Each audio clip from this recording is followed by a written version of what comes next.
خود غرضی کا انجام۔ ایک گاؤں میں ایک شخص رہتا تھا جس کا نام کامران تھا۔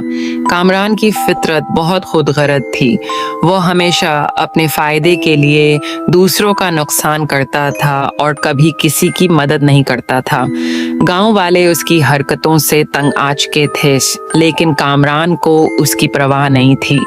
کامران کا سب سے بڑا شوق یہ تھا کہ وہ دوسروں کے زمینوں اور فصلوں پر قبضہ کرنے کے طریقے ڈھونڈتا رہتا تھا۔